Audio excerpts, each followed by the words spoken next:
It's time for the Hockey Writers Grind Line, a weekly show covering everything Detroit Red Wings. Brought to you by our own iconic top line of Wings writers.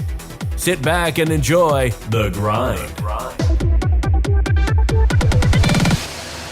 Welcome to the Hockey Writers Grind Line, brought to you by the Morning Skate, the Hockey Writers morning newsletter that is jam-packed with the best hockey stuff on the planet. Sign up today at morningskate.io for free delivery to your inbox Monday through Friday. Also, drop us a like and subscribe to our YouTube channel to stay on top of all of the best Hockey Writers content. I'm your host, Kyle Knopp, and today I'm joined by Devin Little and Matthew Zator, and we are back. Devin, how are you doing on this beautiful Friday as we record? It is a winter wonderland outside my door right now. I don't know about you guys, but winter is coming. Winter has come. It is here. So yes. Good to be here with you boys. Yes, our Stark family up in the north up there. Winter is coming.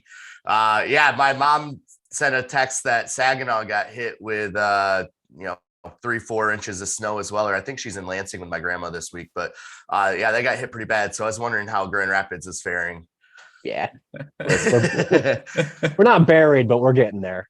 Yeah, we're in the high 30s, low 40s out here in Maryland, but no snow yet. So Matt, how about you? How's things in rainy Vancouver? Sorry, I forgot where you were for a second.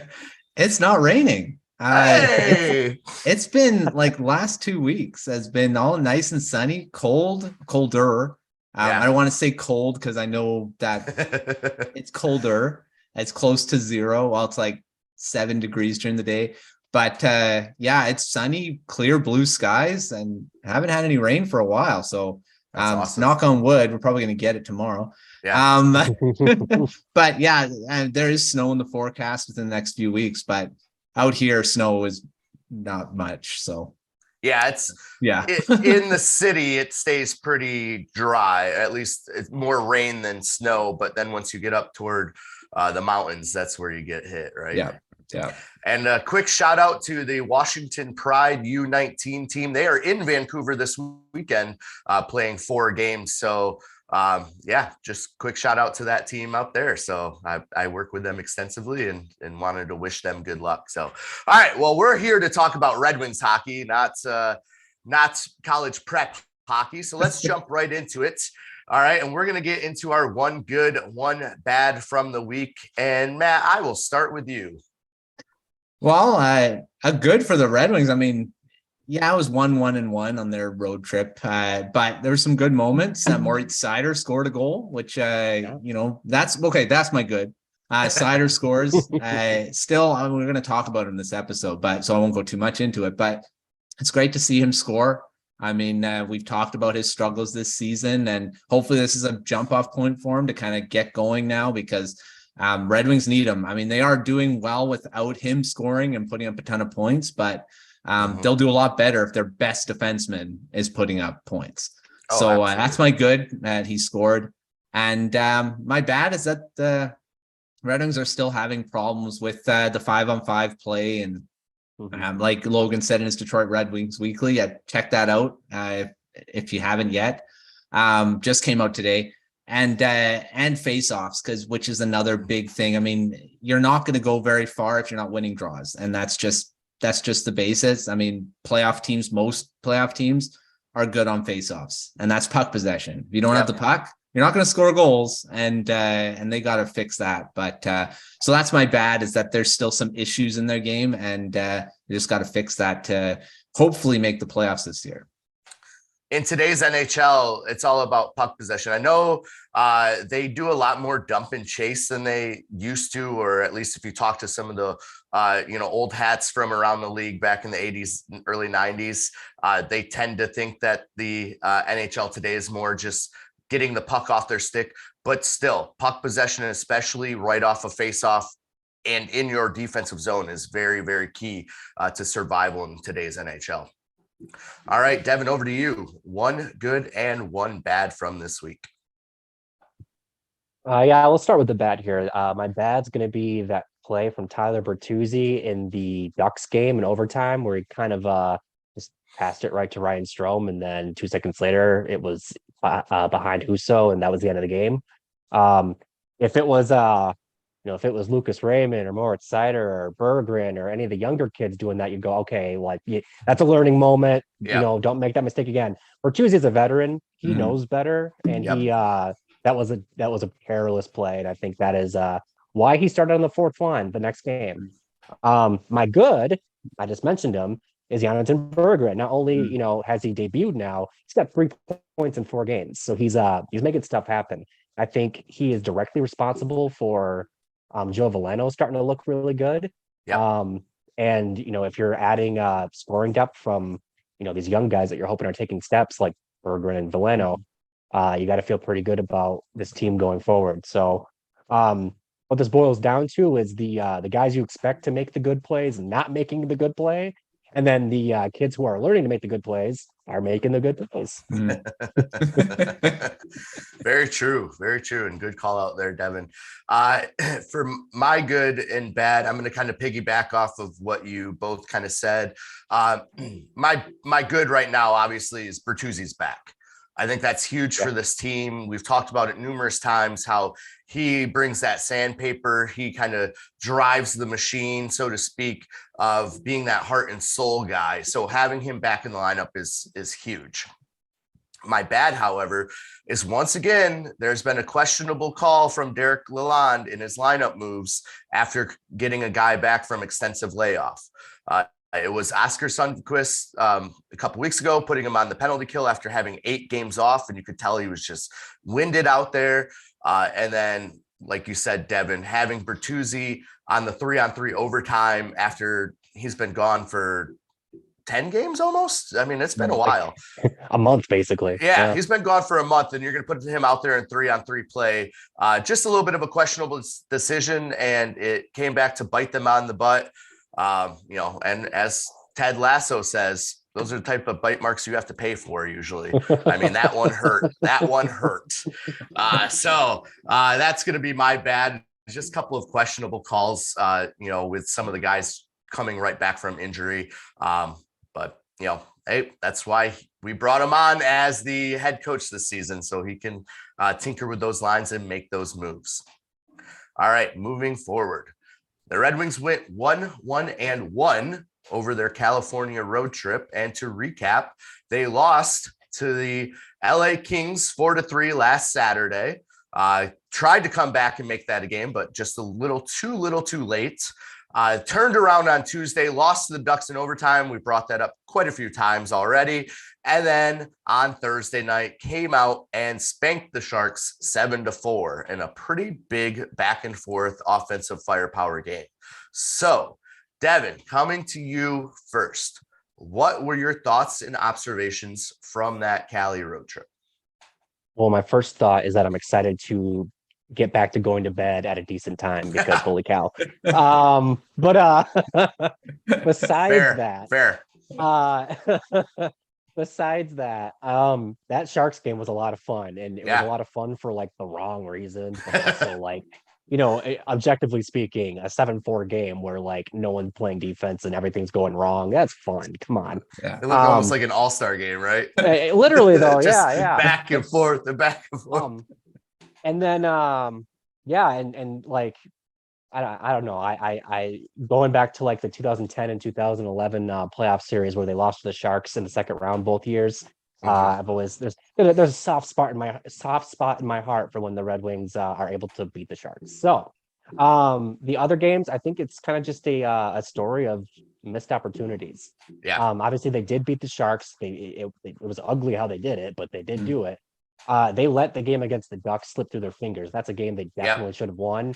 Ducks are arguably the worst team in the league right now, and they had them on the ropes and they lost in overtime. They got the point out of it, but like I said, that game was theirs to win, and they let it slip through their fingers.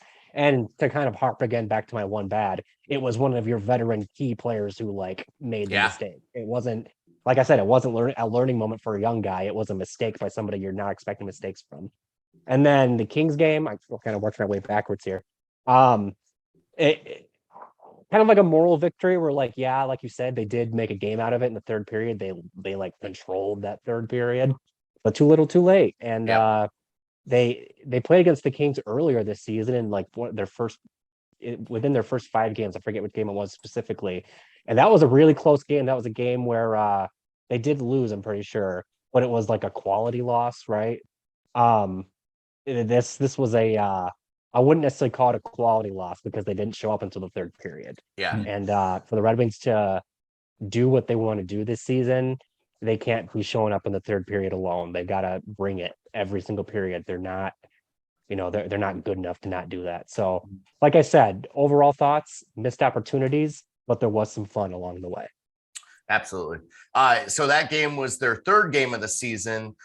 They lost 5-4 in overtime in Detroit. It was part of the Red Wings 5 points in 5 straight games to open the season. So, they started with 2 wins, then 2 overtime losses, and then a win against the Ducks before losing to the Devils in that 6th game. Yeah. So, I like you said, too little, too late. I was watching the game. I was in New Jersey on a road trip with my team, and one of the girls' dads is from LA, so he's a big Kings fan. So we had the game set up on the laptop and on the computer or in the hotel lobby on the TV, and we're watching it together. And yeah, the first 2 periods were lackluster, and then the Red Wings turned it on in the third, but it just wasn't enough.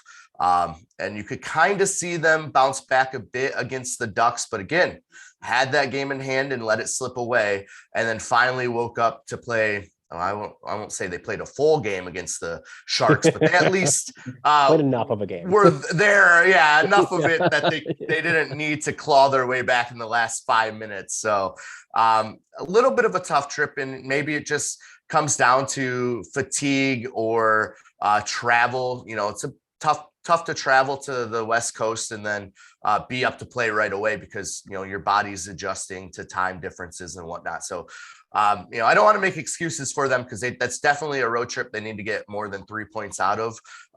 But I thought as the road trip went on, they slowly looked better. All right, Matthew, over to you. What were your thoughts and observations from the Red Wings going 1-1-1 on their California trip?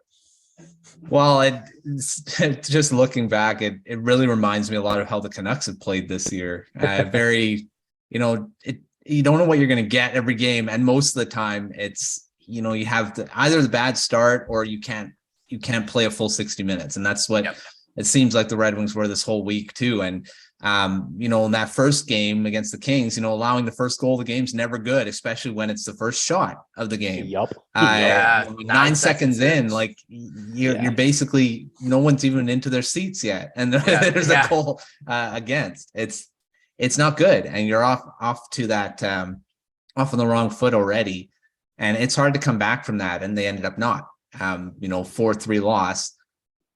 And and the way the goal was scored too, like Logan said in his week thing, it's Filip Hronek. What is he doing? Like, why is he going down there? And you're 2-on-1. This is really early in the game too. I mean, I don't know. That just seems to be a bit too aggressive right off the bat. But that game, and then going to that San Jose game, just jumping ahead. That again is just not playing a full game, even though they did score a ton of goals. Allowing 4, I mean, you're basically saying your goaltender allowing 4 goals. I mean, you have to score 7 to win. I mean, you have to score 5 to win. And that's not always sustainable. So it's not something you want to really always do, even though it's a fun game to watch. And, but like I said, Seider scored in that game, and that's a great, game winner too. So like I said, hopefully that's something that he can keep going. And, but overall, I mean, there's some good performances. Like Berggren scored, had a really good game, even though, it was a loss. I mean, an OT, but, you could take some things out of that. Overall, the week, you can take good things, and then there's obviously some things to work on too. Absolutely. There's, always things to build off of, especially in losses to teams toward the bottom of the standings.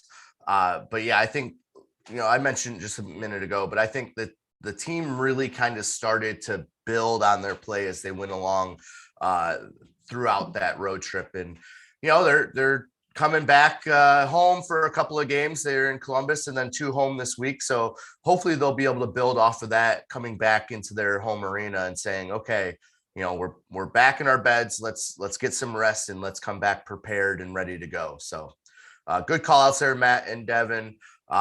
Very interesting week in California, but I think, 3 points in 3 games isn't horrible. Obviously, I think we would have loved to have seen them get at least 4, but still something you can build off of and hang your hat on from that trip. So, all right, well, Matt, you brought him up, so I'm going to come back to you first. As Logan Horn so brilliantly put it, Johnny Burgers has joined the NHL. So Jonatan Berggren has looked pretty darn good. Matt, is he making a case to stay up with the big club? Well, he's not being a case not to. That. I mean, he's playing well enough, like you said. Playing with Joe Veleno there and helping him too, which is something we've talked about in the last 2. Last season a lot. We talked about Veleno, and if you can find some chemistry with him, I mean, who knows? And that's a lower line that could potentially be a really good contributor depth wise. And but yeah, he's looked good. And he looks like he belongs in the NHL, which is all you really want.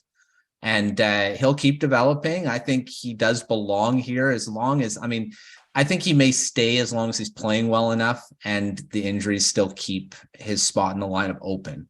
Yeah.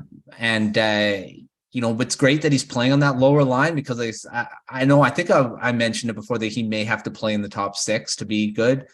But looks like he doesn't right now. So, I mean, we'll see how it kind of keeps going. But right now, he's off to a great start in the NHL for sure. Yeah, in the Anaheim game, it seemed like his 5-on-5 play was a bit limited. He had a few good shifts there, like you said, with Veleno and whatnot. But it seemed like they were kind of limiting him at 5-on-5 and more utilizing him just on that second power play to get, probably more puck touches at this level and really kind of build that confidence. But scored his first goal of the season, and it was a beauty of being able to track the puck, take it from his skates to his stick, and then bury it real quick, before John Gibson was able to get over. So I think there's been a lot of bright spots in his game. It's very small sample size, and I think he's going to be able to stay up for at least a few more games. Injuries are still happening, and he's made the case that he needs a couple more looks. So I don't think he will be sent down soon. In terms of staying up the rest of the year, I think that jury's still out. But hey, maybe we'll see something happen this coming week. All right, Devin, I know this is the one you've been waiting to talk about. Jonatan Berggren, looking good. Is he making his case to stay? I liked Matt's start to his response. He's certainly not making a case to be sent down. That's very true. And let's rewind the clock a little bit, right? Before preseason, before training camp, what was our kind of expectation for Berggren? He was going to be on the team, right? Or at least be really close to making the team. Yeah. While it's great that he's doing what he's doing, I don't think it's necessarily a surprise. We all kind of expected that he was capable of this. Yeah. And lo and behold, he is.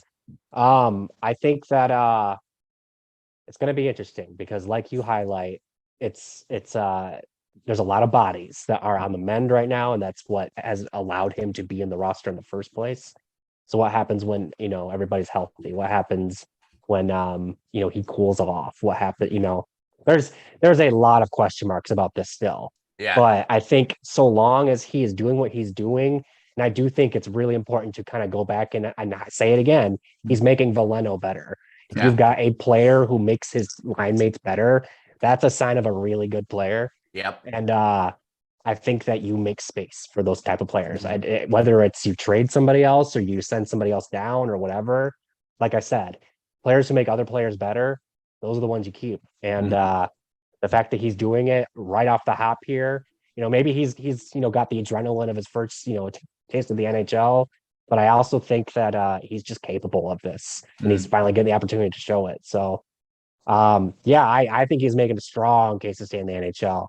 And I think that so long as he has the opportunity because of injuries and whatnot, I think they're going to continue to let him, have that opportunity.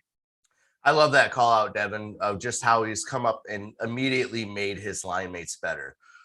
Because, those are some things you don't always see in practices. Those are some things you don't always see in development camps. But when you get him into a game situation and he's out there making plays and creating space for his teammates, so they are able to create more space and time and opportunities for themselves. I mean, that's huge. Mm-hmm. Excuse me. And we saw it a little bit with Raymond last year, right? That's kind of what brought him up and solidified his place right away. And so the fact that Berggren's doing the same thing, I mean, that's great for the future of the Red Wings. Yes. Chew. Great for the future of the Red Wings. And like you both said, as long as he is continuing to make the case that they shouldn't send him down, I don't think that they will. And right now he's not doing anything that says he needs to go back down and develop more. So both great points, and we will see what happens in the next few games. All right, that's going to lead us to our first rush of the night or day or whatever you're watching this. The Red Wings have the second worst goal differential, -4 in the Atlantic, behind only the Montreal Canadiens at -7. Can they sustain this and still be in playoff contention? Devin? No. I will say that that differential is kind of bloated because of those two blowouts they had against Buffalo, and I'm drawing a blank on the other one. But as long as they're Boston, operating, Boston was the other one, and then there was one other one that I can't forget. Or I'm 8-3 Sabres and 8-2 Rangers. The Rangers. Yep. Yes. Those three losses alone bloat that total big time. So take it with a grain of salt, but as long as they continue to have those games where they're getting, swept out of the building, they're not going to be in playoff contention. All right. Matthew, over to you. Can they sustain the second worst goal differential in the Atlantic and still be in playoff contention? Yeah, I echo Devin. No, I mean, if you look back, I'd say probably all playoff teams are above. They're a plus in the goal differential. It's not sustainable, but like Devin said, if you can reduce those blowout games, you're good. I mean, I think they can do that, and that's not a guarantee because it seems like they're getting blown out against all these really good teams, and those are the teams they should be competing against if you're a playoff team. So you shouldn't be getting blown out by them, is what I'm saying. So it's not sustainable. So for whatever it's worth, and probably nothing at this point, they are not the only playoff bound team at the moment that is a negative goal differential. The Predators, sitting in one of the wild card spots, are a -9. The Oilers, sitting in one of the wild card spots, are a -1, and the Kings, sitting second in the Pacific, are actually at a even. They have scored the same amount as they have given up. But to go past two sentences, because I guess this is my answer, I'm going to say no as well. They're going to have to turn that around if they want to make a playoff push toward the end of the year. All right, Matt, the Red Wings have the Columbus Blue Jackets tonight, Saturday. Then they have Nashville and Arizona visiting next week. All three of these teams, besides Nashville, right now sitting in a wild card position, have less points than the Red Wings. So what are your expectations for these three games? Well, expectations, I want to say that they should win them all, because they're above all of them. But having said that, Arizona is playing pretty well. They're actually playing a lot better than I thought they would. And Nashville's been up and down. You don't know what they're going to get from that team, it seems like, every game. So I'm going to say expectations are that you should win them all, but realistically, they're probably going to lose one. Yeah. So, I mean, both Nashville and the Blue Jackets are on win streaks right now, modest win streaks. Blue Jackets are at 2 games and Nashville's at 3. The Coyotes are on a 3-game losing streak, but they've been in every game recently. So I agree. I think they should win all 3, but you never know. And I would love to see them at least get 4 points. Devin, I'll let you have the last word on this. Yeah, I think the Coyotes being better than how we thought has something to do with Pat. I don't know how, but I think it has something to do with Pat. Oh, absolutely. Hey, Pat. Yeah, I echo what Matt said. I think you expect to win all 3 of them, but you kind of have the realistic, like, chances are they'll lose one of them. So if you can come away with 2 of the 3, you'll feel pretty good. Yeah, I would much rather have them go 2-1-0 than 1-1-1 again against these 3. For sure. I think they need to start feasting on these bottom feeder teams in order to have that true push toward the end. If they can't, they are going to be a bottom feeder. Yeah, that's very true. Very, very true. All right, I did mine in 2 sentences at 2 different spots. Okay, we're going to take a breath and reset the show. This is the Grind Line, and I am Kyle Knopp here with Devin Little and Matthew Zator, and we are talking Red Wings hockey.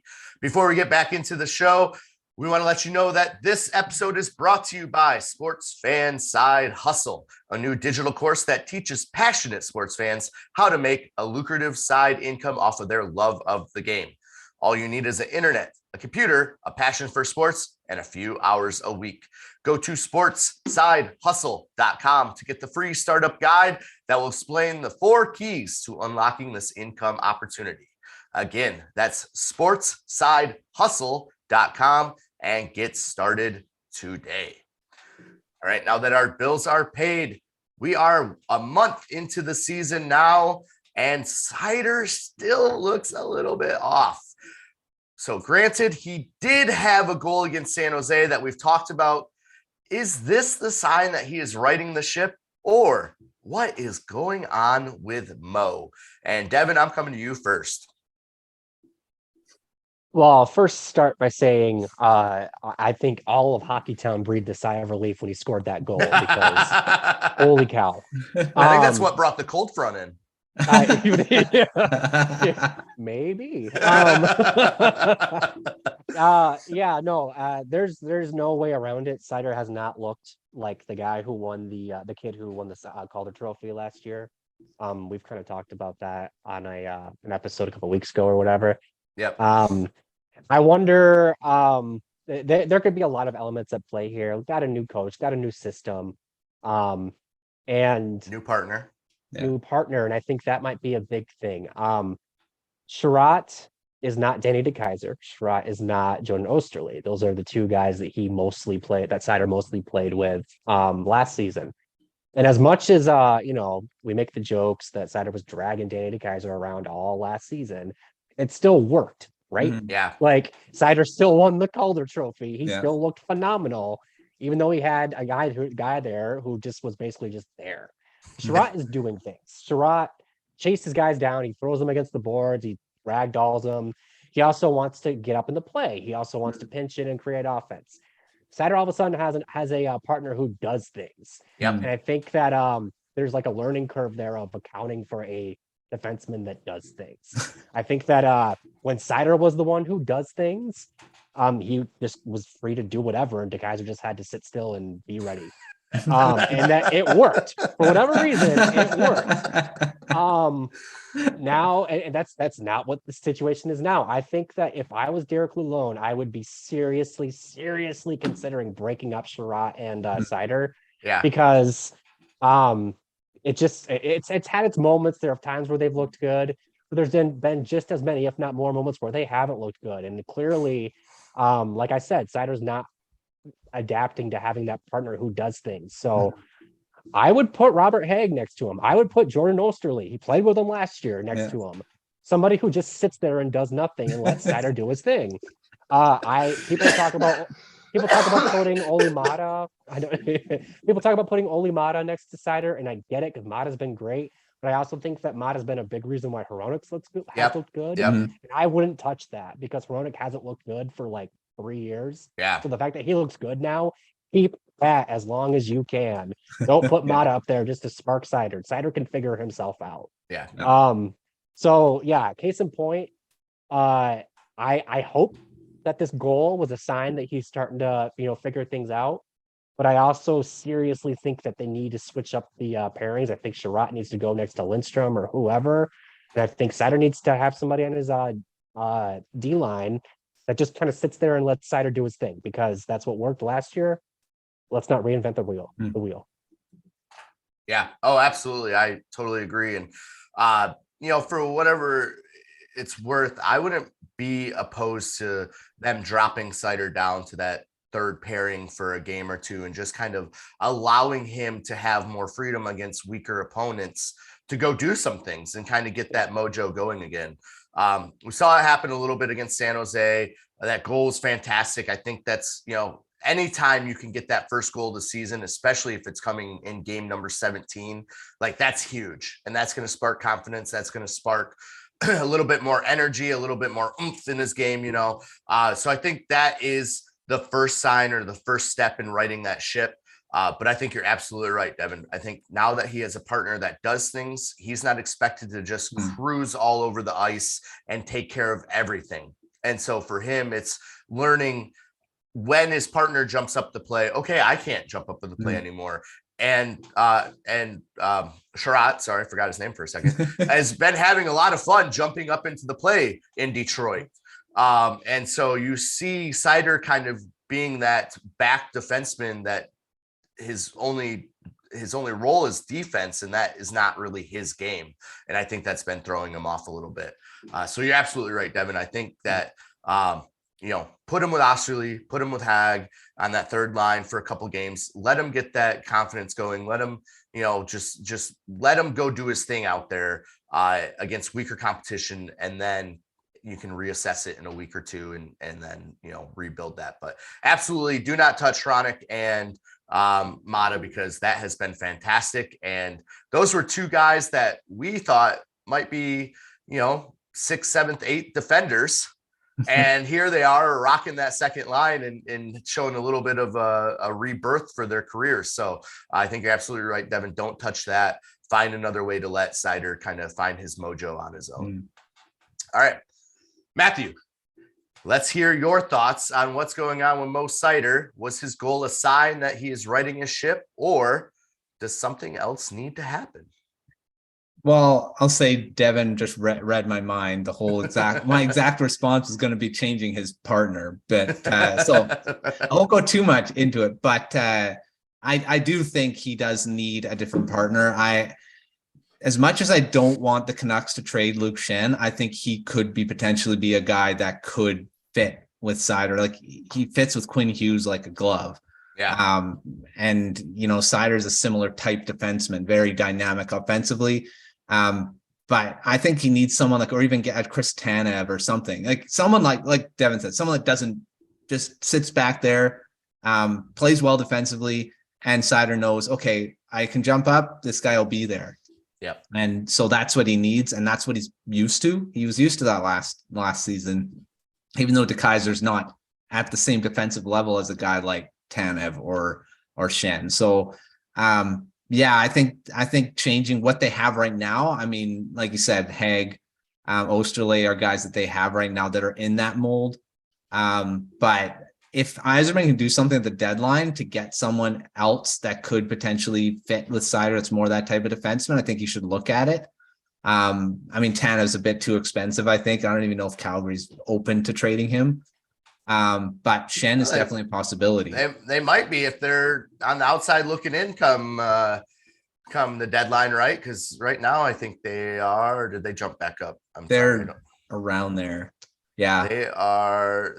They're in 5th in the Pacific Division right now. Yeah, so I mean that'd be pretty bad for Flames fans to be in sell mode, but.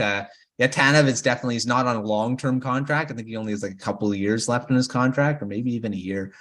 But yeah, he's a guy that I think would fit. I mean, again, I think he may be a bit too expensive. Yeah. Especially if he's on a couple more years on his contract. But Schenn is he's unrestricted after this season, and he's only 900,000 or something. Yeah, he'd be a real cheap option. Really cheap addition. And sorry, Adam, I'm your guy there, but I have a real bad feeling that Schenn is on the move if the Canucks can't deal with it. And I think the Red Wings are definitely going to be a team that's going to be involved. But going back to Seider, I think he needs a guy like that to get back to what he was. And it could be different factors. Like you said, there's a coaching change, different system. He's not going in that same system that may have been better for him. Who knows? I mean, you never know. He may have been better in a system that's not Lalonde's, but there's not much to say. It's still very early. I mean, he's still learning it. So that's real quick. I just want to say that's why I don't put a ton of stock into the system thing, because Jeff Blashill's system was brand new to him too. That's true. Yeah. He fit like a glove. So I don't necessarily buy he's adjusting to Lalonde's thing. I'm sure there is something to it, but like he adjusted to Blashill's system fine. And then also, just real quick, I want to throw this out too. This is also why long-term, I'm not sure that Edmundson and Seider is a pairing that makes sense.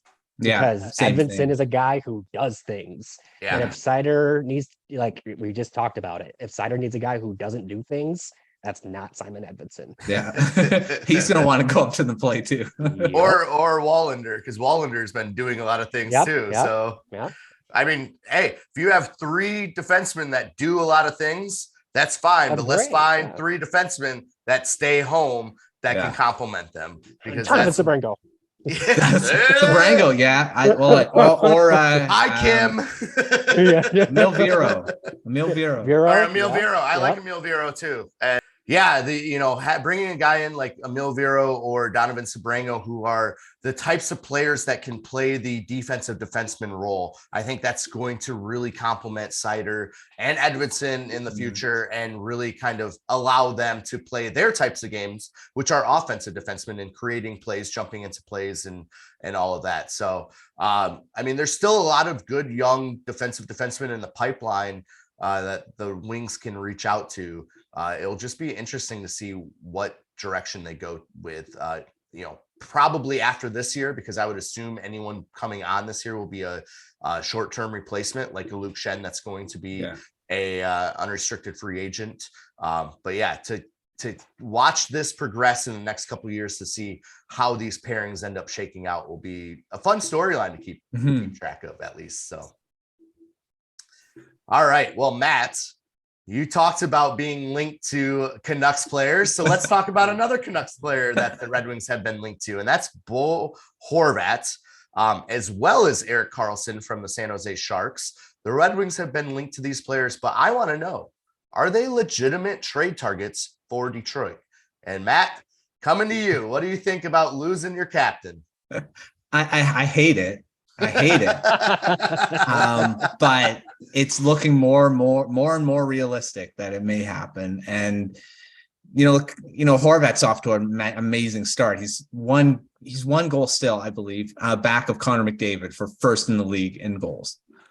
With 14. Very quietly too. Very quietly, and he's almost halfway to his goal total from last year, and it's only not even 20 games in. Yeah. So as for being connected to Detroit, I mean, I don't know. And this is all going to become it's very different from JT Miller from last season, because Horvat's an unrestricted free agent after this year. Yeah.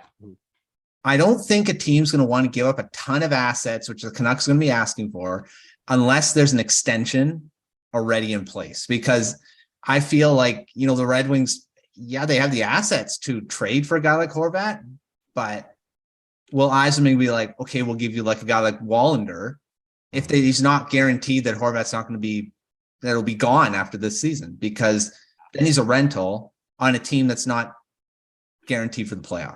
Right. So it's like, you don't want to give up a big piece of your future, which I think Wallander is, for a guy that's may walk after this season. So it's difficult to say if Horvat, and this is where it's going to be interesting to see if he does get traded, where he gets traded, what comes back, because the fact that he has no contract after this season. Yeah. And his contract's going to be, he's going to be up there, especially if he scores 40 plus goals. Or he's on pace. He's on pace for 50 right now. Yeah. So he's going to be in line for a huge payday. So that's going to be an issue. And Karlsson is even tougher because he's under a big, still long-term contract. That's $11.5 million. I don't think any one team is going to be able to take that. I think there's going to have to be another team involved, 3-team, and that's very difficult to do.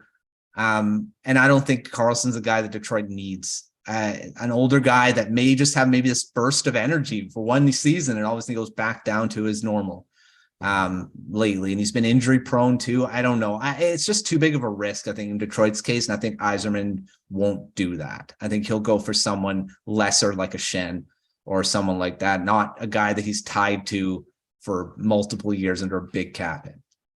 To kind of piggyback off what you said there, Matthew, I think with Erik Karlsson as well, as we just talked about it, right? He's a Mo Seider type player. And to bring on another Mo Seider, like, you're not going to pair him with Mo. You don't really have anyone to pair him with. Like in San Jose, he's that type of guy that's allowed to go do whatever he wants, drive the play, and be offensive. And that is paying big dividends for San Jose and for his career. But I don't think it's going to fit within the system in Detroit. And then again, his contract is just way too big right now. And like you said, it would need a multi-team trade for anyone to really, especially a playoff contender, to be able to cover that, because most playoff contenders are just not going to have that cap space. And then with Bo Horvat, I think you're absolutely right in terms of it's only going to happen if there's an extension. But the fact that the Wings still need to extend Dylan Larkin and he's going to be getting a huge payday, I don't see them doing the exact same thing with Bo Horvat. So for what it's worth, I'm going to say no. These two are not legitimate trade targets for Detroit, which means that Yzerman will probably go get him tomorrow. All right, Devin, I'll give you the last word on this. Bo Horvat, Erik Karlsson linked to the Red Wings and trade targets or trade rumors. Are they legitimate trade targets? All right, so we've plugged Logan's weekly article. Now it's my turn for a shameless plug. I just put out an article today addressing the Erik Karlsson thing. So if you haven't yet, go ahead and check that out. You'll have a more in-depth look at what my thoughts are on that rumor. Spoiler alert, I think it's garbage. The Bo Horvat thing, though, I think has a bit more legs to it. I think I've heard it more often, and I think that it just makes a little bit more sense. But I also think here's why I also think it's nonsense. One, you said it, Kyle. They have their own captain to deal with. They got to get that kid. They got to get Larkin signed. I don't think they're bringing out another team's captain to, add to their pending free agents. But to that point, I almost wonder if that Horvat thing came out as like a, almost like a negotiation tactic thing, right? Like with, this negotiations with Larkin are ongoing. So it's like, if you won't be reasonable, we'll go get another guy who's more or less the same player. No offense, man. I'd rather have Larkin, but if you had to lose Larkin, Horvat's not a horrible replacement. Exactly. So it's almost like I wouldn't be surprised if that tidbit was out there as a negotiation type of thing. But and actually, sorry to interrupt, it could actually work either way too for the Canucks to kind of hopefully get extension with Horvat as well, right? I mean, that could have came out from that side, hoping that he would be like, wait, whoa, I don't want to go anywhere. And I don't want to trade. I love it here. Better sign then. Exactly. These type of things happen all the time, so I wouldn't write it off. The other reason why I don't think it's legitimate is let's look at their center group right now. You've got Larkin. Hopefully they're going to re-sign him. They've got Knopp in the first year of a 5-year deal. I don't think he's going anywhere. You've got Michael Rasmussen, who has not played winger once this season. He's entrenched down the middle at this point. And you've got Joe Veleno, who we talked at the top, is starting to look better with Jonatan Berggren. I don't think he's going anywhere as long as he starts to look good. And there's also this kid named Marco Kasper, who they just drafted, who is a center. And Matt, you and I agreed on this on our prospect corner the other day. He could probably play in the NHL right now, so he'll be pushing for a spot next season. If Bo Horvat comes in, he's a center. He has no room to play anywhere. So I don't think they're there's room for Bo Horvat unless they're losing Larkin. And if they're losing Larkin, they got a bigger issue at hand because that's their captain. That is the heart and soul of their team. That's, arguably their best player. I think this is a negotiation tactic, if it's anything, and I would even veer into the realm of it's nothing. So I think both of these rumors are basically just conversation starters. Absolutely. It's all clickbait, right? No, I totally agree with that, Devin. And it's a great point that you bring up that there's just no room for him. Kasper's looking great. He's going to make a case. It's going to come down to Veleno or Rasmussen making their case to stay on the team for next year. And then, Kopp and Larkin up top. Now I want to ask you both, and Matt, I'm going to start with you. Would you do a Horvat for Larkin 1-for-1 trade? I'm here again. Extensions have to be involved. For sure. Okay, we'll add that caveat, right? All right. With extensions, are you doing the 1-for-1? So if they're extended and they don't want to stay there, so this is what's I think. They extended. Why don't they just stay? But okay, so if there's agreed upon extensions on both sides, I think that's a pretty good trade. Both guys are leaders. Obviously, I don't think you go and give them captaincies in both places. But they're similar players. I think that's something that would work. But again, those extensions have to be in place. So you're just basically going rental for rental that could potentially be they're both out the door after, and then they go and sign with those teams anyway. So just kind of weird. Come back and sign with their original teams. That'd be kind of funny. It's like pointless. But I don't know. It's value wise, I think they're pretty much the same. And both are probably going to be paid around the same. So Devin, what about you? 1-for-1 with extensions in place. Horvat for Larkin. Do you do it? I think this is a situation where there's more to it than just, trade value or whatever. They both mean a lot to their respective franchises. Dylan Larkin is the first Michigan-born captain of the Red Wings in their history. He's the last remaining link to the Datsuk and Zetterberg era. And like I said, he's the heart and soul of their team. And you can say the same thing about Horvat in Vancouver. I think that if a trade like that goes down, it's a last resort. Both teams just need to get something for someone. I say no, and the only reason why is because I think Larkin belongs in Detroit, and I think that both sides agree to it. They just haven't agreed to a dollar amount. I have a feeling that's the same thing with Horvat. I feel it's because they don't have the cap space right now. They need to get rid of contracts, and I just have that feeling, even though all the other stuff saying that Horvat may not want to stay. But I think another. Sorry, go ahead, Devin. I also think too that these are also both players. Both players are guys that enjoy and take pride in being captains. Yes. And if they go anywhere else, they are not going to be the captain of their teams. I think Horvat has a lot of pride in being the captain of the Canucks. I think Larkin has a lot of pride in being the captain of the Red Wings. Absolutely. And like I said, that doesn't happen anywhere else. Anywhere else, they're just one of the guys. And I think these are both guys who relish the opportunity to drive the bus, not just ride the bus. No, that's a fantastic point there, Devin. It'll be interesting to see. I don't see it happening. Like you said, I think they're both just kind of rumors to, drive negotiation tactics. But also, you gotta keep in mind, there's a chance that the caps could go up $4 million next year instead of $1 million. And we won't know till the end of the season because the NHL has to hit their revenue sharing. So I think a lot of this negotiation stuff is also trying to figure out, are they going to get a $4 million bump next year, or is it only going to be $1 million and then $4 million a year later? In which case, maybe one of these guys. How does that affect? Is it a bridge deal? Is it a front or backloaded deal? There's a lot of variables that are still up in the air in terms of just starting these negotiations, not even getting deep into them, but just starting them. So I think you're both right. This is probably a nothing burger. This is really more for driving talks internally with those teams. But you never know. And then on the Erik Karlsson point, we kind of got away from him.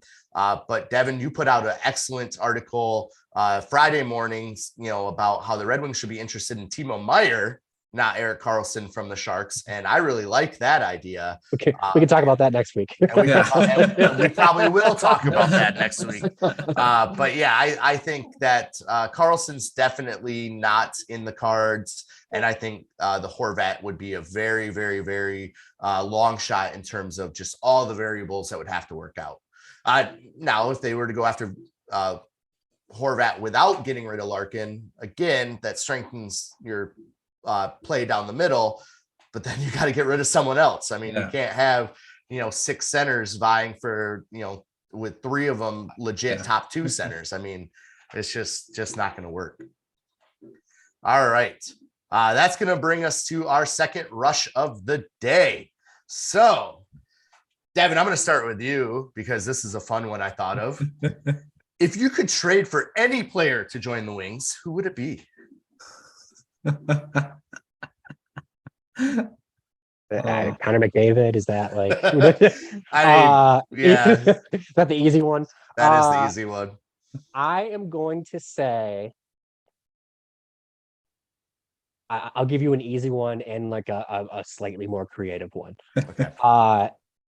Leon Draisaitl and Tim Stützle for the exact same reason. Both German, they both would be buddies with Seider, and they both would strengthen the team down the middle and be dynamic for the Red Wings. Absolutely. All right, Matt, if you could trade for any players to join the Wings, who would it be? Well, again, like Connor McDavid's an easy, but I'll say I say Ovechkin because of the Russian thing, Russian connect. They've had Datsuk and before, and he'd be really fun to see in a Red Wings jersey, I think. That's well, we're doing unrealistic here. So we're doing unrealistic. Tim Stützle is a great one. I like that, Devin. I think he'd be fun to watch in Red Wings too. Yeah, I like the Stützle call out, the German connection back there, 2 young guys that would probably just absolutely hit it off. I asked myself this question, didn't have anyone in mind. So this is fantastic. I like the Draisaitl or McDavid, obviously. If we wanted to go younger, I kind of like Ryan McLeod from the Oilers. I think he's a really good young player that has a lot of high potential, high ceiling. So he might be one. And then Devin, reading your Timo Meier piece, I think he would be a lot of fun to see in a Red Wings jersey as well. And that's probably way more than 2 sentences. So let's head out. All right, Matt. Detroit is sitting in a wild card spot heading into Thanksgiving week, which we all know is the benchmark. All know nothing happens after Thanksgiving. So stop the can it last? I sleep for a week. I don't know about anyone else. Can it last, Maddie? I'm gonna say yeah. I'm gonna say yes. I think they could have potentially even go a little higher. I've seen a lot of potential in the Red Wings so far, so I'm gonna say and go out on a limb and say yes, they will stay and be a playoff team. All right, I love it. Devin, your thoughts? I think it can stand. In fact, I think they were even in a playoff spot last Thanksgiving, or at least they were like just outside of it. Yeah. Just they had like a pretty last hot year, start to the season. Yeah, they sure did. And just like last year, things kind of fell apart. So I think it could sustain itself, but I would not bet on it. Yeah. Agreed. I would love to see it sustain itself, but I mean, we talked about the goal differential is still kind of an issue. Yeah. 5-on-5 play is still kind of an issue. I just think in the course of an 82 game season, these things kind of revert and even each other out, and it kind of really ends up going back to the mean. And right now their mean is somewhere in that, probably like 17 to 22 spot in the league, maybe a little lower, but I think they're going to be just on the outside looking in.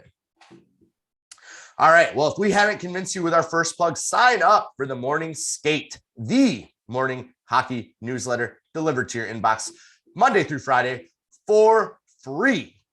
If you are not signed up, then you missed that Al the Octopus was voted the #1 mascot in the NHL. I mean, how could you miss that? If you were signed up for the morning skate, you would have known, and you could have told all your friends. Now they know because they watch this show. All right, so make sure you sign up today. Well, that's it for this edition of the Grind Line from all of us here at the Hockey Writers and our team here on the Grind. We will see you next week.